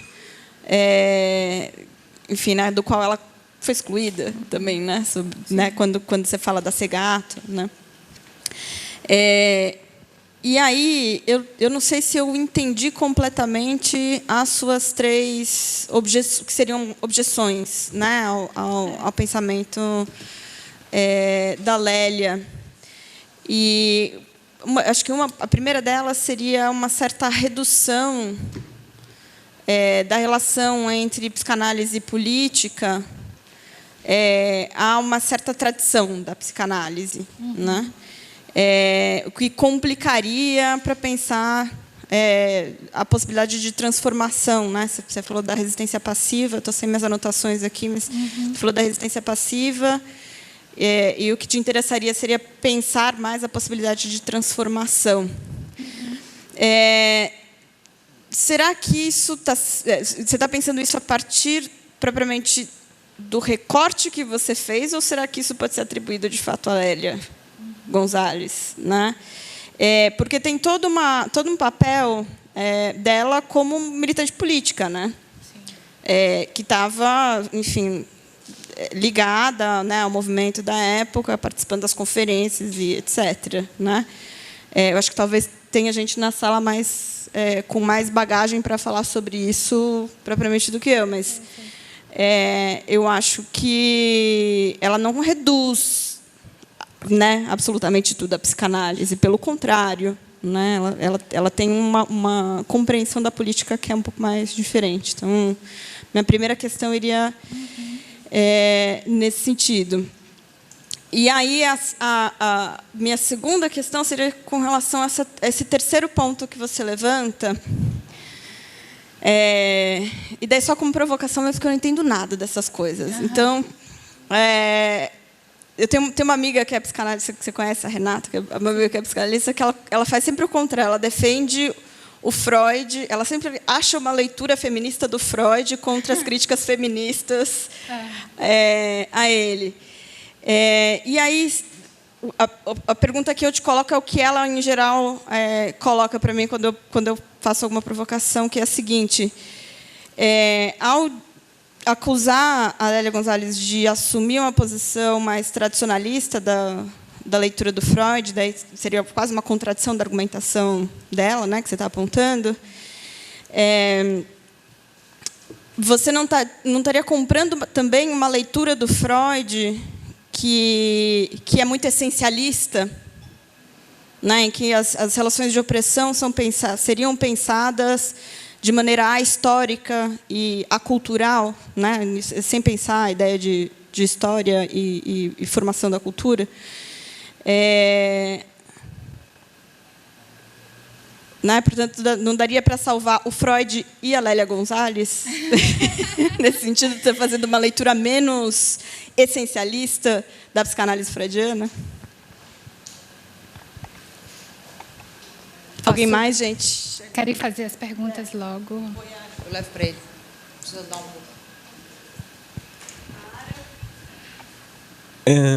eu acho que a pergunta também tem a ver com... Como você se chama, só para mim? Eu me chamo José. José.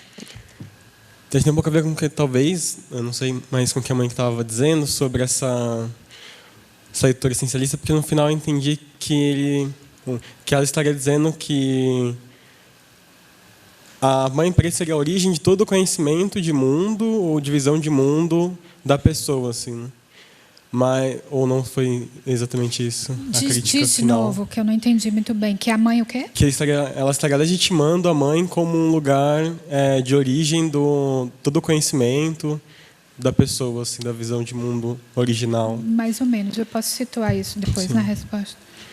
Porque eu acho que pensando nessa questão também de ser uma visão histórica, está colocando que também houve isso, claro que é junto com várias outras influências, né, ao redor no decorrer da cultura, né, mas uma que não estava talvez sendo observada, né, porque essa questão da linguagem, pensando como a linguagem é a representação do mundo, né, no primeiro capítulo do Pele Negra fala isso, né.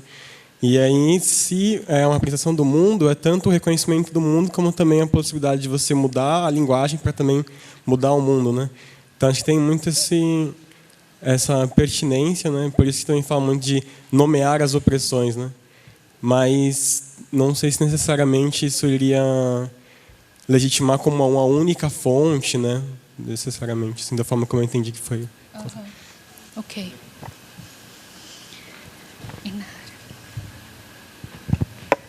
Eu queria dizer que eu fico com a mesma sensação de depois da fala da Raíssa.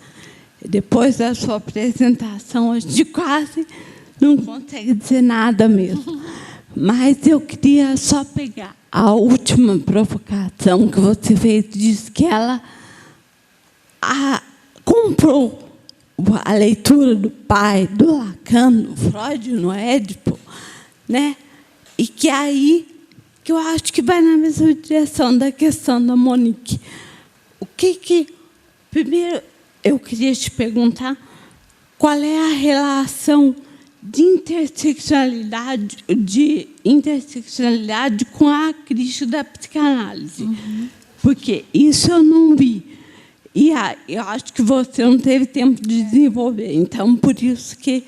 E a segunda coisa é que, da maneira como eu leio Lacan, são papéis, né? Então, o Lacan chama de função paterna e função materna. E, hoje em dia, a gente tem casais de lésbicas que uma faz mais o papel da proteção, do amparo mesmo da criança, enquanto a outra faz mais o papel da separação. Então, eu acho que eu não concordo com a sua leitura do Lacan agora. Gente, posso responder essas? Depois faz outras? Ou quer fazer mais perguntas? Vai dar mais uma rodada? Vai dar curto-circuito na minha cabeça. Você que sabe. Vou começar a responder, tá bom? Tá bom. Tentar, né? Porque eu não vou exatamente responder. Gente, obrigada pelas questões. São muito mobilizadoras. E são coisas, assim, sobre as quais eu tenho tentado pensar e escrever. Então, eu tenho noção... Cadê a Monique? Está ali. Eu tenho noção, Monique, eu sei que a Lélia foi uma intelectual completa, né? Que, além de trabalhar, né, teoricamente, ela teve toda essa atuação na militância. E, de forma alguma, eu quero defender que ela reduziu a política à psicanálise. Não é isso que eu quero dizer. O que eu quero dizer é que, em racismo e sexismo, ela parece atribuir mais do que ela pode ao português. Ela parece atribuir ao português e à mãe preta uma possibilidade de emancipação que, ao mesmo tempo, ela mesma está dizendo que é só uma coisa repetida. Né? Ela está dizendo que o racismo é o sintoma cultural da neurose brasileira, é o sintoma da neurose brasileira, e que o português é um veículo de emancipação. Ora, o que eu estou querendo dizer é que, evidentemente, a gente não faz política como quem sonha. A gente não faz política como quem faz ato falho. A gente não mobiliza, né, a própria existência do recalque para as ações políticas. Então, se o que está no coração da neurose brasileira é um recalque, então, uma coisa é eu identificar isso. Outra coisa é eu reconhecer, a partir daí, as reais possibilidades emancipatórias. Então, eu acho que ela aposta, o que eu quero dizer ela aposta demais, fichas demais, na transmissão do português pela mãe preta. Porque se é só a transmissão do português, então isso faz parte do próprio recalque. Isso só restitui as mesmas condições. Isso que eu estou querendo dizer. Certo? Eu responderia assim, eu não sei se é exatamente uma resposta, mas é o que eu consigo pensar. Então, se eu não estaria comprando uma leitura essencialista do Freud, isso é bem complicado, porque, como a Inara lembrou, o Lacan estruturaliza o Édipo, né? Eu tenho toda uma leitura própria disso, assim, na qual a gente discorda. Isso está claro para mim desde a outra vez que a gente conversou e tal. O Lacan estruturalizou o Édipo, o que significa que ele fala de funções e não de pessoas, né? Então, alguém ou alguma coisa até, exerce a função paterna, exerce a função materna. E função materna, para o Lacan, é isso que a Lélia diz, prestar os cuidados maternos. E função paterna é separar a criança da mãe. Para o Lacan é isso. No entanto, o que eu penso é que, ao dizer isso, o Lacan está restituindo uma sobreposição que é assim, cultura é masculina. Eu acho que ele está fazendo isso. Porque se cabe ao pai, ou seja, algo que pode não ser a pessoa, mas que é masculino, e isso aparece não só na teoria do Édipo, mas nas fórmulas da sexuação. Isso é mais grave, eu acho. Se restitui lá. Né? A mulher, ela diz respeito a um gozo não todo. Por quê? Porque um gozo não todo é feminino. É uma explicação perfeitamente circular. Perfeitamente circular. Isso que eu acho. É circular em nome de quê? Em nome de ficar insistindo no fato de que a cultura é masculina. Então, se é paterno, se é masculino, separar a criança da mãe para fazê-la entrar na cultura, então, o que eu realmente estou dizendo com isso? Então, é exatamente nesse sentido que entra a sua questão, José, porque você diz assim, a necessidade de nomear as opressões. A gente faz isso com linguagem de vigília, a gente faz isso na argumentação pública, a gente faz isso na luta política. A gente não faz isso com os nossos processos de denegação, embora eles estejam implicados aí. Os processos de denegação estão implicados em tudo que a gente faz. Mas a linguagem que a gente usa politicamente não é a linguagem do inconsciente. É evidente isso, não é evidente isso? Para mim, quer dizer, eu não sei se eu estou tomando como evidente uma coisa que não é, mas eu penso assim. Então, isso mesmo, precisa nomear as opressões. Como que eu faço isso? Né? Como que eu nomeio as opressões para não repetir a denegação do desejo pelo negro? Para mim, essa é a questão que se põe aqui, né, com essa leitura. E aí, por que interseccionalidade com a crítica da psicanálise? Porque a Lélia é uma pensadora que trouxe essa questão da interseccionalidade de uma maneira muito forte. Eu não pude retomar aqui, porque tinha acabado o meu tempo, mas é uma coisa que a Flávia Rios destaca bastante. Ela tem até um título, né, um artigo sobre a Lélia, nomeado assim, a interseccionalidade no pensamento da Lélia Gonzalez. Então, foi uma pessoa que esteve extremamente atenta a isso que a Laísa destacou tão bem, né? Que é esse cruzamento das opressões que não apenas se somam, né? Mas que se tornam uma coisa, um monstro pior, né? Então, o que eu tinha formulado no meu texto é assim, ora, será que essa atenção, essa lucidez da Lélia em relação à interseccionalidade não poderia ter retroagido sobre o modelo do Édipo? É isso. Então, será que essa atenção com relação à interseccionalidade não poderia tê-la feito recuar dos compromissos patriarcais da psicanálise? Quando Freud e Lacan formulam a teoria do Édipo, eu acho que o Lacan não se salva desses compromissos. A leitura que eu faço, argumentada, detalhada, com análise de texto, em outros lugares, é a leitura que eu faço. O Lacan ele tentou dar um passo nessa direção, mas volto para o falo, né? Que apareceu aí, o falo. Volto para o falo. O Lacan pretende que o falo seja o significante do desejo. Mas é muito curioso quando a gente faz uma leitura assim, bem cuidadosa de certos textos do Lacan, como, de um lado, ele diz assim, isso não é uma questão anatômica, e, de outro lado, ele está todo tempo dizendo que é uma questão anatômica. Eu posso provar isso no texto do Lacan. Eu acho que eu posso provar. Né? Então, a minha argumentação vai nesse sentido. Então, estruturalizou o Édipo, eu me pergunto assim, não seria preciso estruturalizar um pouco mais Um pouco mais.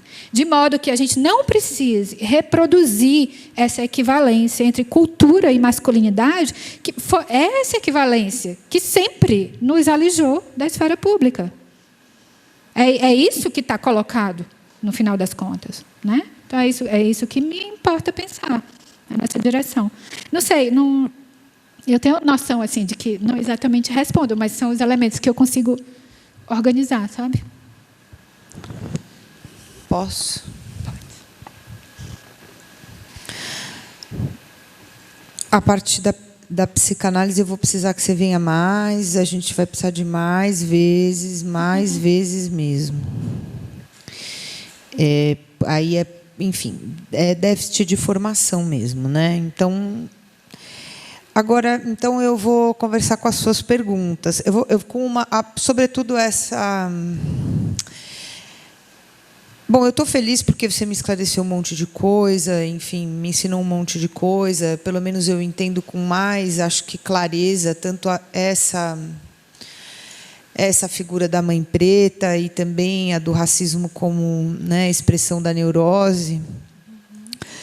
O que eu não vi no texto que você viu é essa aposta toda no português. Eu realmente não li assim, nem esse, nem os... E eu vou tentar organizar um pouco as minhas impressões a partir daí para conversar com você. Porque esse texto me tira totalmente do eixo, ele tem esse efeito na minha pessoa. Se era isso que ela queria fazer com a intelectualidade branca, que eu acho que pode ser, talvez a gente pudesse começar por aí. Quem é? A quem esse texto está destinado? A julgar pelas suas prioridades e onde ele foi exposto e como ele é construído. E eu não sei se isso é narcisismo meu, eu acho que ela está falando com a gente, né? Ela está falando com a intelectualidade branca.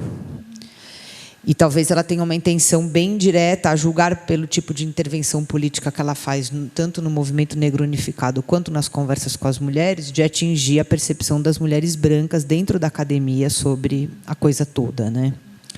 Então, se era isso que ela queria, foi bem feliz, porque eu fico sem chão, não sei muito bem onde... Por isso até que eu pedi ajuda, né? A gente pede ajuda. Enfim, mas o que eu queria dizer é assim, por que eu não vi toda essa aposta no português e também não vejo assim uma aposta emancipatória com toda essa força? Eu vejo no português muito mais um interstício, para usar uma palavra da Ben Habib, que eu acho que ajuda, uma fenda, uma possibilidade de puxar um fio, que eu acho que você caracterizou muito bem quando disse a situação é muito mais complexa do que o próprio, né, que essa aposta no português poderia solucionar.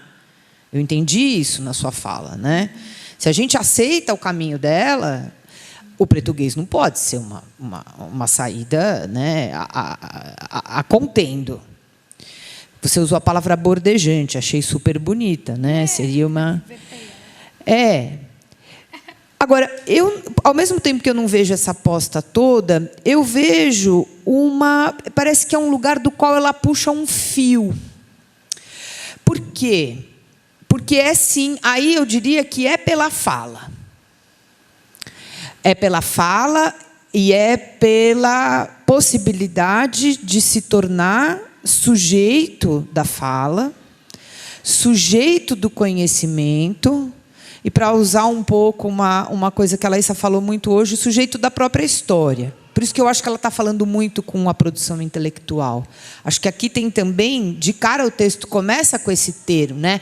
O texto começa com aquela situação, aquela cena da festa em que a negra é convidada para um monte de branco que fala dela. Enquanto ela fica quieta, aprendendo com os brancos sobre ela mesma, está ótima. A hora que ela resolve levantar a voz...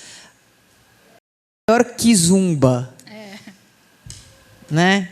Então, dito isso, porque, veja bem, olha, A fala é esse lugar que precisa, um lugar de fala que precisa ser conquistado para que a mulher preta possa fazer a sua própria autoidentificação e produzir teoria sobre si mesma. E fazer a briga que ela está fazendo com a esquerda aqui, né? Só que a cultura brasileira criou para a mulher negra 3 imagens com as quais ela trabalha: a mulata, a doméstica, 3 lugares no fundo, né? Imagens, lugares: a mulata, a doméstica e a mãe preta. Tanto a mulata quanto a doméstica, elas não falam, elas estão silenciadas. Tudo que está criado em torno delas é criado em cima de uma folclorização. E uma folclorização que só é possível daquele modo porque elas nunca podem pôr os pintos nos is, né? Na expressão dela. Elas não podem falar e elas não podem pôr os pintos, elas não podem aparecer por elas mesmas. Nesse registro tem um antagonismo, né? Quase que uma separação de mundos que parece intransponível. A única que fala é a mãe preta. Fala com quem? Fala com os brancos.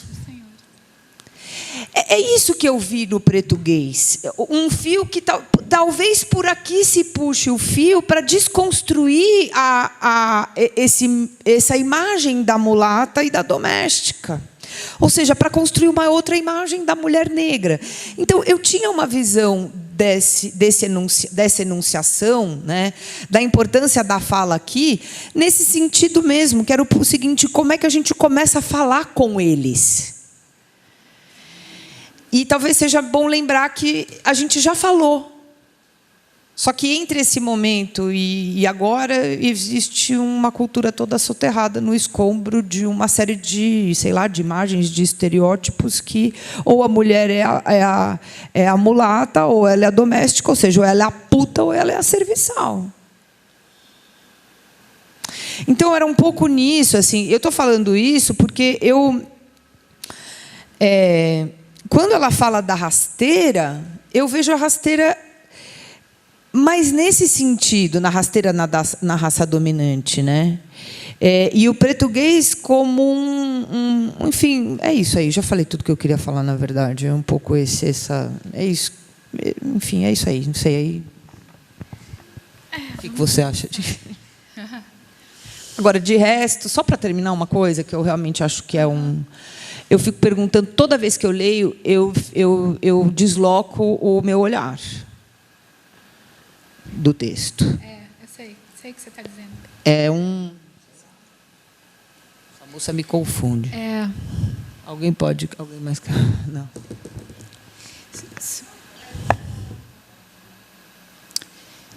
O que a gente faz? Alguém quer falar? Oi, Yara, eu super compartilho esse seu sentimento assim de que cada vez que lê desloca. Porque, de fato, eu fiz esse exercício de leitura algumas vezes. E a cada vez me surgiram outras possibilidades de reflexão. O que eu posso dizer do que você argumentou aí, da sua impressão de leitura, né? É só o seguinte: eu vou ter que ler de novo.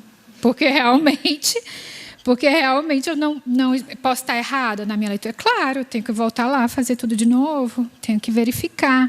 Né? Porque o que eu entendo que ela faz, e assim, a minha argumentação com o texto do Pedro Ambro, não sei se ficou claro, mas ia muito nessa direção, porque o Pedro, ele força mais para essa noção psicanalítica de fala, contra a interpretação da Djamila Ribeiro.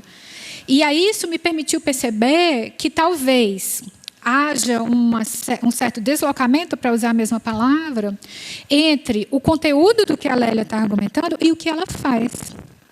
No seguinte sentido: na letra do texto, o movimento é um pouco assim. A cultura brasileira denega o negro, o desejo pelo negro. Isso reaparece como sintoma, sobretudo na língua. E aí ela fornece a noção de fala com que ela está lidando. Ela fornece.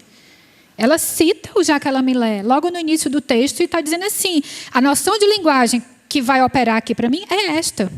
E qual é essa noção de linguagem? É a noção de linguagem que situa o inconsciente. Dizer mais o que se diz, não falar o que se quer, falar para não dizer nada. Então, ela está dizendo, eu estou lidando com essa concepção de linguagem. Quer dizer, as coisas que a gente denega aparecem no que a gente diz. Quanto menos a gente sabe disso, mais elas aparecem. Né? Então, eu não vou inventar a noção de fala com que ela está trabalhando, porque ela mesma fornece. Então, tem um movimento lá que é assim. Então, essa denegação, esse sintoma, são fenômenos da linguagem, e no nível da linguagem, o que aparece é o português. E aí ela diz assim, não é só que a mãe preta dá uma rasteira na raça dominante. Ela diz assim, que por causa dessa resistência cultural, o negro venceu a batalha discursiva, é a expressão dela. Venceu a batalha discursiva.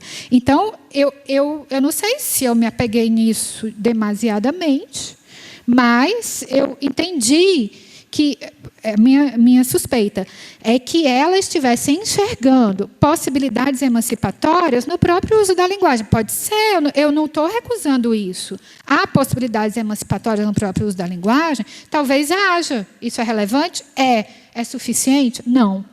É isso que eu estou dizendo. Uma resistência cultural é suficiente? Não. Ela é desimportante? Também não. É claro que ela é importantíssima.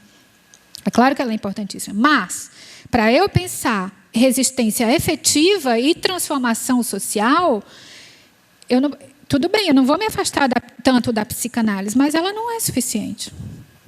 Ela não é suficiente para pensar a ação política. Né? E aí eu acho que, tudo bem, a gente deve, e eu acho que eu pensei isso quando eu tentei fazer certas partes do texto. A gente deve articular racismo e sexismo com outros textos da Lélia Gonzalez, mas isso não pode nos impedir de capturar o movimento argumentativo de racismo e sexismo. Né? Ao mesmo tempo, a gente tem que pensar isso, o contexto, para quem ela está falando, quais são as premissas dela, que posicionamentos políticos e teóricos ela assume, que a gente sabe que ela assume, mas racismo e sexismo têm o seu movimento argumentativo próprio, totalmente devedor dessa noção de linguagem como algo no que as nossas operações de defesa se expressam, seja individualmente, seja culturalmente. Então, assim, eu vou levar isso que você coloca como questão para mim, e vou reler e vou pôr em xeque a minha leitura. Né? Mas, de fato, você foi no ponto, porque foi isso mesmo que eu enxerguei, como se ela estivesse apostando demais na resistência cultural e não só no português. Né? É isso. É isso. É o que eu consigo falar.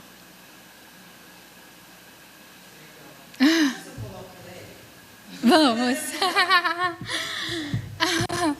Vamos demais, claro.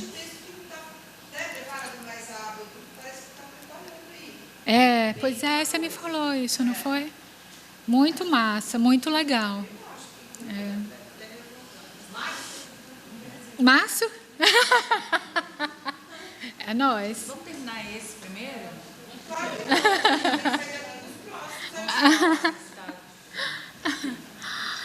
Ô, gente, é isso aí. Vamos ver.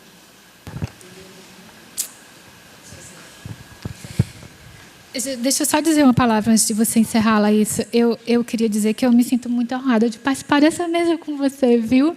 Muito obrigada, pessoal, pela oportunidade de fazer isso.